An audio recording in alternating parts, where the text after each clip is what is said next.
Hello students, welcome all of you. Human के excretory system के last lecture के अंदर हमने यूरिन फॉर्मेशन हेडिंग को स्टार्ट किया था, जिसमें हमने पढ़ा था कि यूरिन का फॉर्मेशन 3 मेजर स्टेप के अंदर कंप्लीट होता है। सबसे फर्स्ट जो स्टेप इसके अंदर होती है ग्लोमेरुलर फिल्ट्रेशन। ग्लोमेरुलर फिल्ट्रेशन का मीनिंग है जो ग्लोमेरुलस वाला पार्ट है नेफ्रॉन का, उसमें से ब्लड को फिल्टर किया जाता है। और जब फिल्टर किया जाता है तो ब्लड के कार्पोसियल्स, आरबीसी, डब्ल्यूबीसी, प्लेटलेट्स, इनको ऊपर ही रखा जाता है, नहीं वो फिल्ट्रेट के अंदर नहीं आएंगे। मेजर प्रोटीन जो है वो फिल्ट्रेट के अंदर नहीं आते हैं। छोटे जो प्रोटीन है वो भी इस फिल्ट्रेट के अंदर नहीं आते। इस फिल्ट्रेट में बेसिकली होता क्या है, glucose, amino acid, vitamins, water, urea, salt, ये सारे इस फिल्ट्रेट के अंदर प्रेजेंट होते हैं। अब ये जो फिल्ट्रेट हुआ है इसमें से glucose, amino acid, vitamin, salts, ये बॉडी के लिए यूज़फुल है और यूरिया बॉडी के लिए बेस्ट मटेरियल है।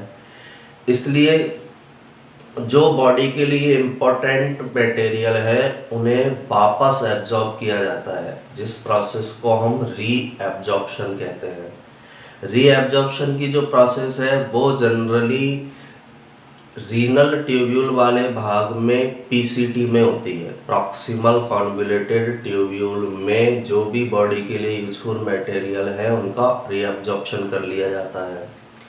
इसके बाद डीसीटी वाले भाग के अंदर जैसे कोई आयन है वो ज़्यादा हमने एब्जॉर्ब कर लिया है ब्लड के अंदर, जैसे सोडियम आयन ज़्यादा एब्जॉर्ब कर लिया है, पोटेशियम आयन ज़्यादा एब्जॉर्ब कर लिया है, तो डीसीटी वाले पार्ट के अंदर उस आयन को वापस फिल्ट्रेट में डाल दिया जाता है, जिसे सिक्रेशन के नाम से जाना जाता है। तो इस तरह से यूरिन का फॉर्मेशन होता है, जिसमें कुछ स्टेप्स को हम पिछले लेक्चर के अंदर पढ़ चुके हैं। कुछ स्टेप्स के बारे में हमने पिछले लेक्चर में पढ़ लिया है कि यूरिन फॉर्मेशन किस तरह से किडनी के अंदर, किडनी में भी नेफ्रॉन के अंदर कंप्लीट होता है। लास्ट जो पॉइंट हमने यूरिन फॉर्मेशन में पिछले लेक्चर में पढ़ा था कि यूरिया जो है उस यूरिया को एब्जॉर्ब नहीं किया जाता है, क्योंकि यूरिया एक बेस्ट प्रोडक्ट है, इसे बॉडी से बाहर निकाला जाना जरूरी है। उस पॉइंट के बाद आगे हम कंटिन्यू करते हैं। इसके बाद क्या होगा, जो रीनल वीन है, रीनल वीन का मतलब है किडनी से रिलेटेड वीन। रीनल वीन जब प्योर जो ब्लड है उस ब्लड को, या ब्लड जिसका फिल्ट्रेशन हो चुका है उसको किडनी से बाहर लेकर आती है। रीनल आर्टरी, रीनल वीन, ये हमने डायग्राम के थ्रू समझा था। तो रीनल वीन क्या करती है, क्लीन ब्लड को किडनी से बाहर लेकर आती है। किडनी से बाहर लेकर आएगी, वीना केवा में डाल देगी, वीना केवा से वो कहाँ जाता है, हार्ट के अंदर चला जाता है।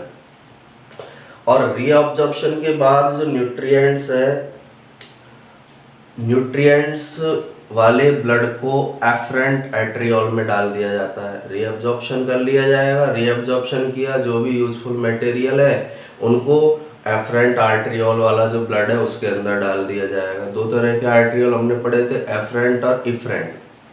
तो इफरेंट आर्ट्रियोल के अंदर उस रीअब्जॉर्ब जो ब्लड से जो रीअब्जॉर्ब किया गया है उन मटेरियल्स को डाल दिया जाता है, जिससे कि वो ब्लड के अंदर चले जाते हैं।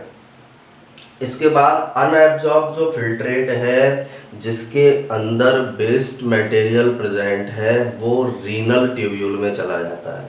जिसका एब्जॉर्प्शन नहीं किया गया वो रीनल ट्यूब्यूल में आगे कंटिन्यू मूव करेगा हेनले के लूप से, हेनले के लूप से डीसीटी में जाएगा, डीसीटी से फिर कलेक्टिंग डक्ट के अंदर जाएगा, कलेक्टिंग डक्ट से जो यूरेटर्स जो हमने पढ़े थे उसके अंदर ये जाएगा, यूरेटर के मीडियम से यूरिनरी ब्लेडर में जाएगा और यूरिनरी ब्लेडर से इसे बाहर एक्सक्रीट कर दिया जाता है। ये यूरिन होता है जिसमें बेस्ट जो मटेरियल है या सब्सटेंसेस प्रेजेंट होंगे।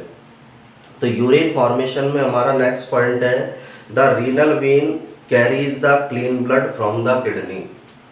The renal vein carries the clean blood from kidney। जो क्लीनिंग की गई है ब्लड की, ब्लड को फिल्ट्रेट किया गया है, उस क्लीन ब्लड को किडनी से बाहर ले जाने का काम या किडनी में से ले जाने का काम रीनल बीन के द्वारा किया जाता है। रीनल बीन क्लीन ब्लड को किडनी से लेकर जाती है। अब रीनल बीन कहाँ पर डालेगी? वेना केवा के अंदर। वेना केवा होती है एक सुपीरियर वेना केवा, एक इन्फीरियर। इन्फीरियर जो है नीचे जो बॉडी के पार्ट्स हैं उनसे ब्लड को हट की ओर लाती है। सुपीरियर वीना केवा जो है अपर पार्ट से ब्लड को लेकर आती है। तो रीनल वीन क्या करती है? क्लीन ब्लड को किडनी से लेकर जाती है। Renal blood carries the clean blood from kidney. इसके बाद after reabsorption of the nutrients, after reabsorption of the nutrients, nutrients का जो रीअब्जॉर्प्शन किया गया था after reabsorption of the nutrients by nephrons,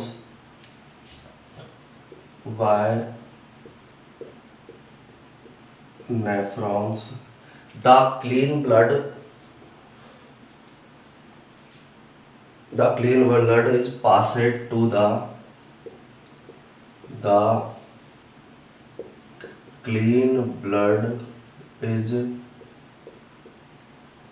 passes to the afferent arteriole।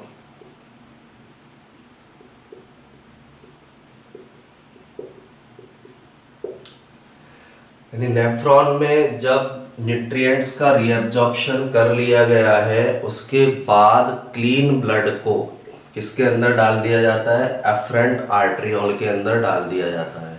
Efferent आर्टरियोल क्या है? ये हम पिछले लेक्चर में डायग्राम से समझा था। जो बॉमन कैप्सूल वाला पार्ट है उसमें आर्टरी की जो ब्रांच आती है उसको बोला जाता है एफरेंट आर्टरियोल, और जो ब्रांच बाहर निकलेगी उसे बोला जाता है एफरेंट आर्टरियोल, इफरेंट आर्टरियोल। तो इफरेंट आर्टरियोल के अंदर इस क्लीन ब्लड को फिर पास आउट कर दिया जाएगा जब नेफ्रॉन में रीअब्जॉर्प्शन हो गया है। उसके बाद क्लीन ब्लड को इफरेंट आर्टरियोल के अंदर डाल दिया जाता है। दो तरह के आर्टरियोल होते हैं, एफरेंट और इफरेंट। एफरेंट आर्टरियोल AFFERENT का मतलब है जो ब्लड को लाने वाला आर्टरियोल है, ग्लोमेरुलस या बॉमन कैप्सूल में। इफरेंट आर्टरियोल का मतलब है ई से एक्सिट। एक्सिट का मतलब है बाहर ले जाने वाला आर्टरियोल है। तो बाहर ले जाने वाले आर्टरियोल के अंदर इस क्लीन ब्लड को नेफ्रॉन से न्यूट्रिएंट्स के रीअब्जॉर्प्शन के बाद डाल दिया जाता है। The unabsorbed filtrate, the unabsorbed filtrate. अब जिस फिल्ट्रेट का क्या नहीं हुआ है, एब्जॉर्प्शन नहीं हुआ है, the unabsorbed filtrate containing the बेस सब्सटेंस,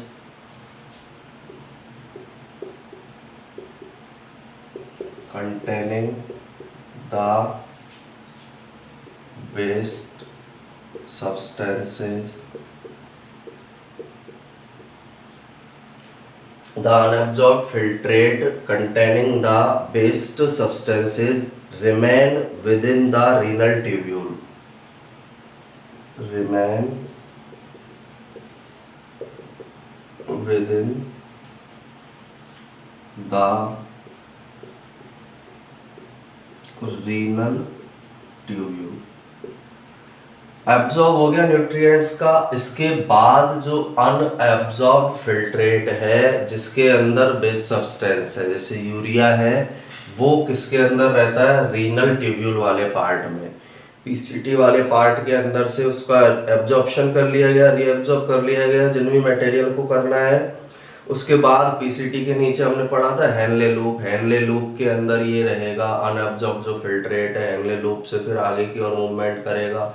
हेनले लूप की डिसेंडिंग लिम्ब से डिसेंडिंग लिम्ब के बाद असेंडिंग लिम्ब, फिर उसके बाद डीसीटी के अंदर ये जाता है। तो अनएब्जॉर्ब जो फिल्ट्रेट है जिसमें बेस्ट सब्सटेंस प्रेजेंट है वो रीनल ट्यूब्यूल के अंदर प्रेजेंट होता है, वो रीनल ट्यूब्यूल में रहेगा। Such waste containing liquid, such waste containing liquid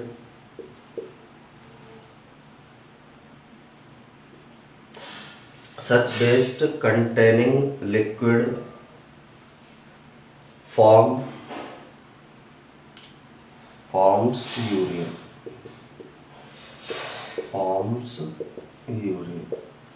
और ये जो बेस्ट कंटेनिंग लिक्विड है, इस बेस्ट कंटेनिंग लिक्विड के द्वारा यूरिन का फॉर्मेशन किया जाता है।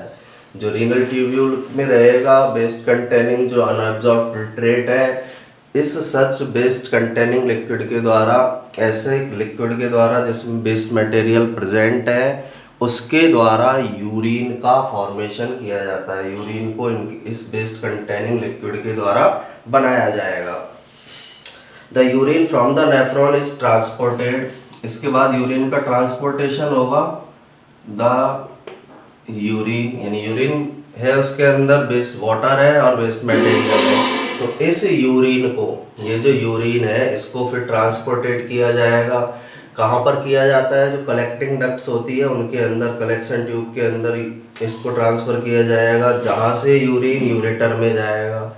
यूरेटर में किसके द्वारा जाता है? जो यूरिनरी यूरेटर के मीडियम से यूरिनरी ब्लेडर के अंदर ये यूरिन जाता है। तो the urine from the nephron is transported, from the nephron is transported, the urine from the nephron is transported to the collection tube, from where to the collecting duct, collection tube भी इसको बोल सकते हैं, collecting duct, from to the collecting duct, from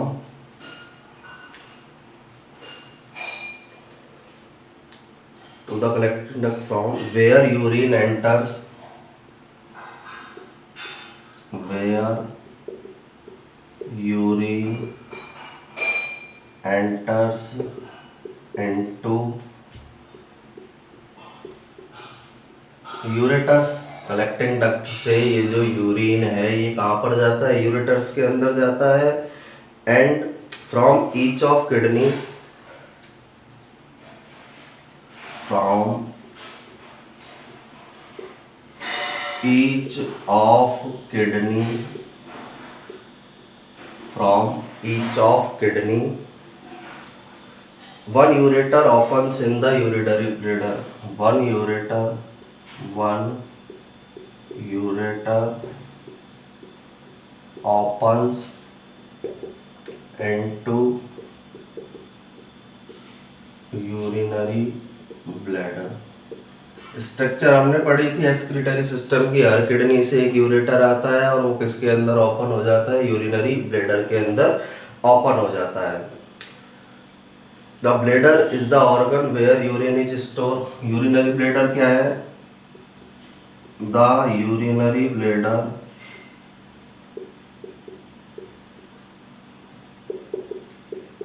is the organ where urine is stored, urine is stored। Urinary bladder एक ऐसा organ है जहां urine को क्या किया जाता है? स्टोर किया जाता है। Urine is stored. हमने स्ट्रक्चर पढ़ी है पूरी। यूरिनरी ब्लैडर एक सैक लाइक स्ट्रक्चर है, एक थैले के समान संरचना है जिसमें यूरिन को कुछ समय के लिए स्टोर करके रखा जाता है। With the collection of the urine, इसी में यूरिनरी ब्लैडर में क्या होगा आगे? With the collection of urine,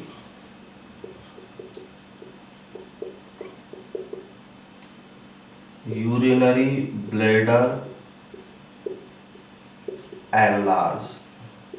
जैसे जैसे यूरिन का कलेक्शन यूरिनरी ब्लैडर में होगा, यूरिनरी ब्लैडर क्या होता जाता है, बड़ा होता जाता है, उसका साइज बढ़ता जाता है। यूरिन उसके अंदर आने पर जो यूरिनरी ब्लैडर है उसका साइज बढ़ेगा। यूरिन के आने पर यूरिनरी ब्लैडर का साइज बढ़ता है।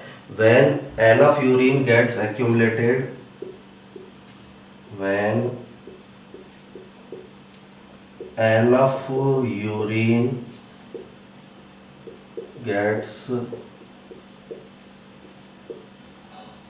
accumulated, जब पूरा बहुत यानी पर्याप्त मात्रा में यूरिन उसके अंदर क्या हो जाता है, इकट्ठा हो जाता है, उसका एक्यूमुलेशन हो जाता है। The central nervous system sends a signal, the CNS, CNS का मतलब है central nervous system, the CNS sends a signal to the bladder, sends a signal to the bladder। जब एनफ यूरिन इसके अंदर कलेक्ट हो जाएगा यूरिनरी ब्लैडर में पर्याप्त मात्रा में, जितना उसके अंदर इकट्ठा हो सकता है, उसके बाद जो सेंट्रल नर्वस सिस्टम है, सीएनएस है, यूरिनरी ब्लैडर को एक सिग्नल भेजता है। सेंट्रल नर्वस सिस्टम के द्वारा यूरिनरी ब्लैडर को एक मैसेज भेजा जाता है, सिग्नल भेजा जाता है। दिस सिग्नल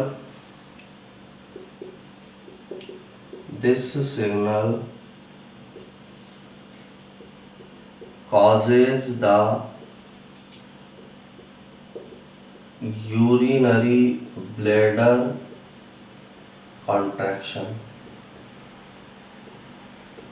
इस सिग्नल के कारण यूरिनरी ब्लैडर का कॉन्ट्रैक्शन होता है, यूरिनरी ब्लैडर को कॉन्ट्रैक्ट किया जाता है, यानी जो उसका यूरिनरी ब्लैडर में यूरिन आ गया है उसे बाहर निकालने के लिए, यूरेथ्रा के थ्रू बाहर निकालने के लिए यूरिनरी ब्लैडर को कॉन्ट्रैक्ट किया जाता है। क्यों किया जा रहा है? क्योंकि यूरिनरी ब्लैडर में जब एनफ यूरिन इकट्ठा हो गया है तो उसको बाहर निकालना है, इसके लिए मैसेज सीएनएस ने दिया। उस सिग्नल्स के कारण यूरिनरी ब्लैडर को कॉन्ट्रैक्ट किया जाता है, जिससे जो यूरिन है उसे बॉडी से कहाँ निकाला जा सके, बाहर निकाला जा सके। ये सिग्नल जो है इसके कारण यूरिनरी ब्लैडर के अंदर कॉन्ट्रैक्शन होगा। इस सिग्नल के कारण यूरिनरी ब्लैडर कॉन्ट्रैक्ट होता है, संकुचित होता है। Contraction of the urinary bladder, contraction urinary bladder का कॉन्ट्रैक्शन होगा। As a result excretion of urine takes place, as a result इसका परिणाम क्या होगा यूरिनरी ब्लैडर के कॉन्ट्रैक्शन का? Excretion of urine, excretion of urine takes place.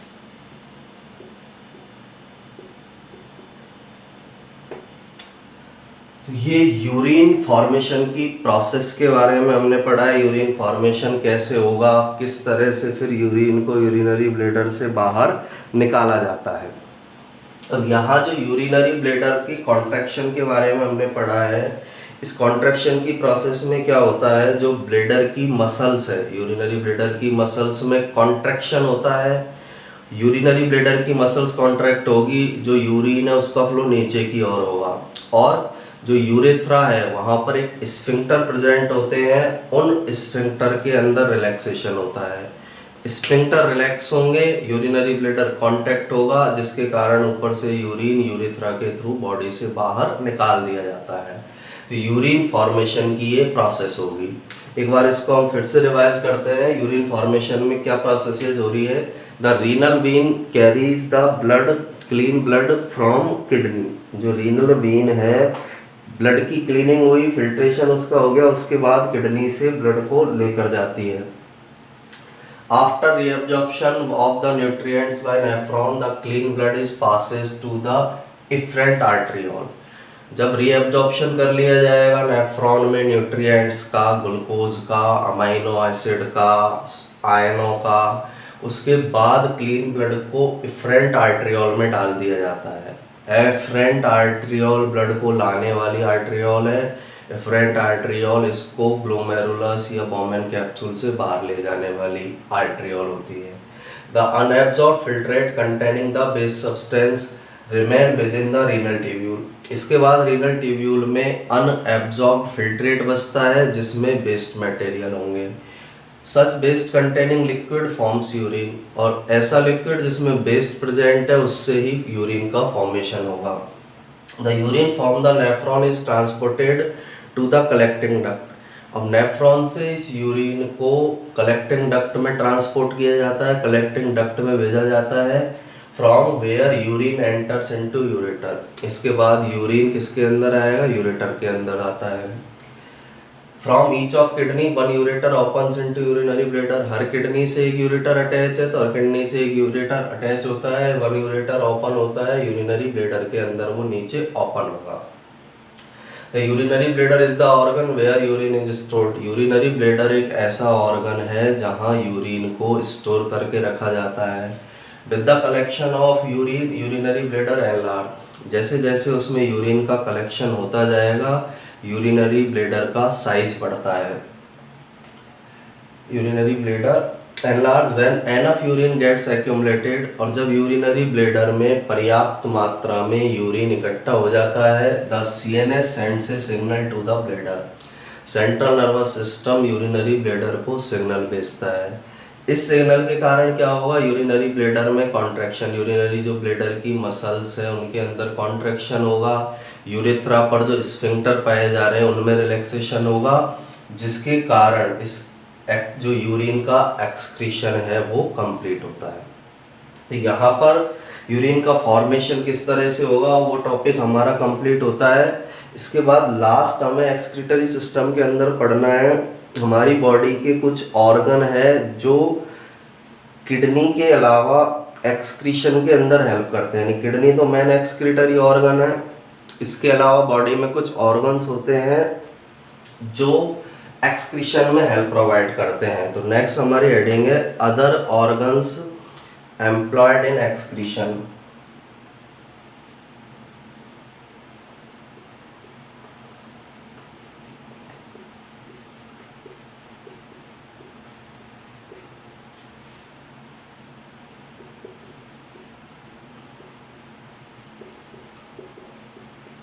Kidney के अलावा और कौन से ऑर्गन हैं जो एक्सक्रीशन के अंदर हेल्प करते हैं, उनके बारे में हमें इस हेडिंग के अंदर पढ़ना है। अब कौन से ऑर्गन है जो एक्सक्रीशन में हेल्प करेंगे? अब सिंपली 3 ऑर्गन। फर्स्ट तो है लंग्स। लंग्स जो है CO2 को बाहर निकाल रहे हैं। CO2 भी एक एक्सक्रीटरी प्रोडक्ट है, इसलिए एक्सक्रीशन में हेल्प करते हैं। सेकंड होता है skin.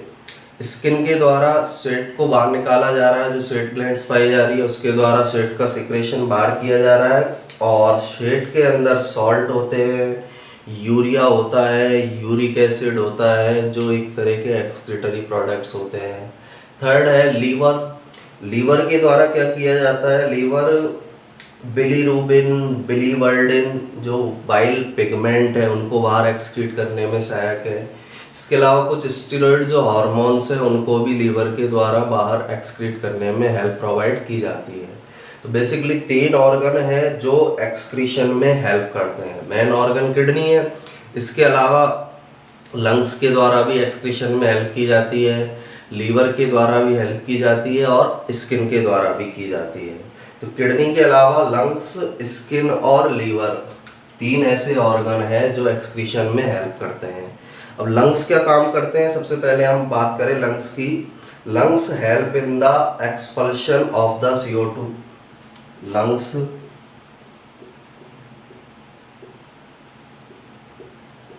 Help in the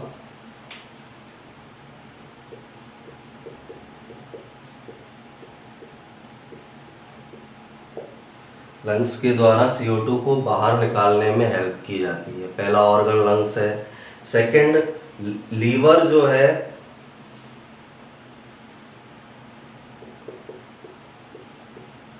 liver helps. Liver किस किस के अंदर हेल्प करेगा?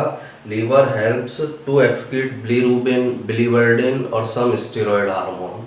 Liver helps in excretion of to excrete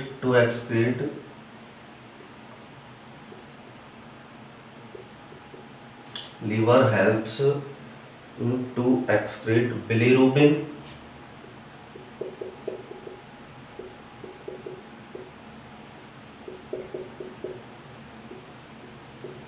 biliverdin, ये बाइल पिगमेंट है। बिलीरुबिन, बिलीवर्डिन जो है कौन से पिगमेंट होते हैं? Bile pigment and steroid hormone.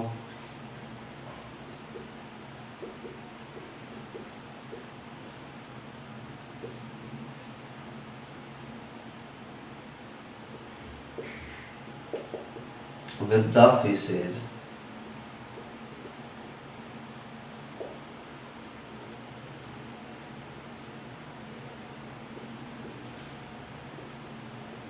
यानी जो फीसेज निकाला जाता है, जो मल निकाला जाता है, उसके थ्रू, मल के थ्रू जो लीवर है बिलीरुबिन को एक्सक्रीट करने में हेल्प करता है, बिलीवर्डिन को एक्सक्रीट और कुछ स्टेरॉइड हार्मोन्स को एक्सक्रीट करने में लीवर हेल्प करेगा। इसके अलावा skin through sweat, skin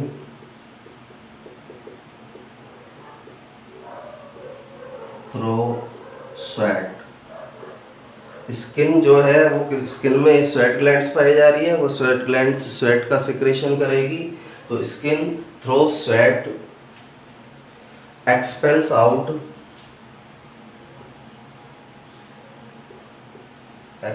out salts, urea and uric acid.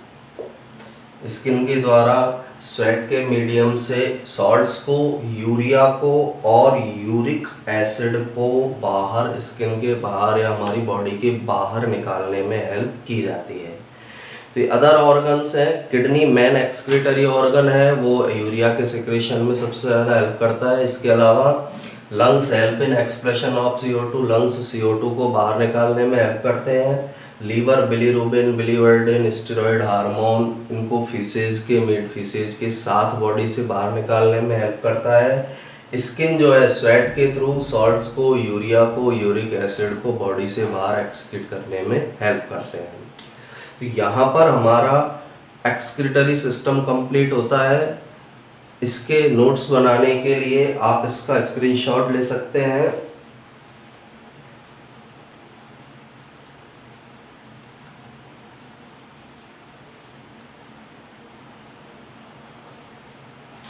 इसके बाद नेक्स्ट लेक्चर के अंदर हम ह्यूमन के रिप्रोडक्टिव सिस्टम को स्टार्ट करेंगे। ह्यूमन में जो रिप्रोडक्टिव सिस्टम पाया जा रहा है उसके बारे में हम नेक्स्ट लेक्चर में स्टार्ट करेंगे। Thank you.